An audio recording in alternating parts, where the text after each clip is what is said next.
So ayan mga kadrama-rama, alam ko pong inaabangan nyo po no yung next na mangyayari po dito sa Abot Kami ng Pangarap dahil sobrang nakakatins na nga po no, tsaka nakaka-excite na nga din po talaga yung pinapakita ni Director every episode dito sa Abot Kami ng Pangarap.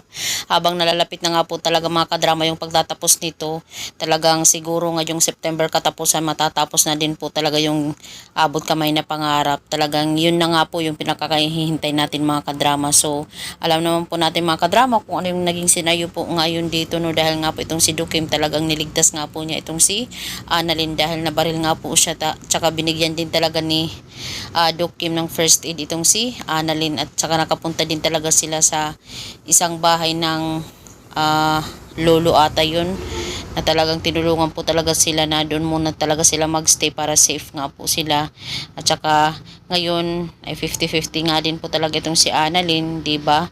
Alam naman po natin na may first aid po si Annalyn pero yun lang kasi kailangan din po talaga niyang i-admit, kailangan niya po ng care ng ibang doktor para talaga makarecover po si Annalyn kaagad-agad. At dahil nga po dito nung napunta na nga po itong si Annalyn dito sa Apex ay talagang grabe yung iyak nga po ni Zoe no, nung makita niya itong si Annalyn dahil talagang sinisisi niya talaga yung kanyang sarili sa mga nangyayari ngayon, 'di ba? Dahil hanggang ngayon hindi pa rin talaga sinasabi niya yung katotohanan na itong si Don Carlos ang lahat ng may pakana, no?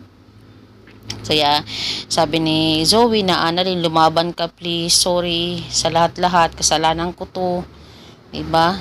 Talagang hindi maiwasan na isisi talaga ni Zoe yung kanyang sarili.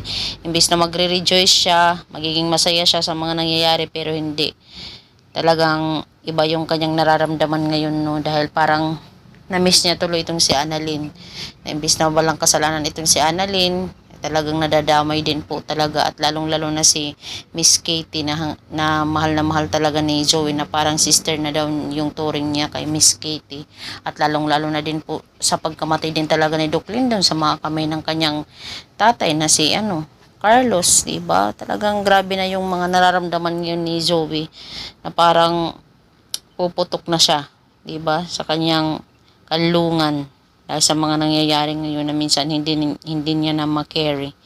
So mga kadrama, alam kong hinaabangan po natin yung Abot Kamay na Pangarap. Antay-antay lang po tayo mga kadrama dahil matatapos din po talaga ito no. Hoping talaga na makarecover itong si Annalyn ng madali. Tapos talagang sana naman hindi siya magkaroon ng amnesia kasi pag nagkaroon pa ng amnesia nako, tahaba na naman yung storya ng Abot Kamay na Pangarap.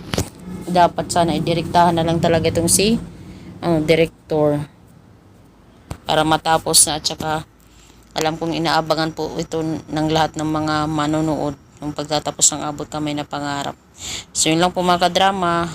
Maraming salamat ang isa palagi niyong panonood. Don't forget to please like, share, and subscribe my channel para sa susunod na video mga kadrama is ma-update ko po kayo. Thank you so much for always watching my video. Maraming salamat. Malaking tulong po talaga kayo sa aking channel mga kadrama. Thank you, bye bye mga kadramatic, mga kaabot kamay, abangan na lang po natin, bye.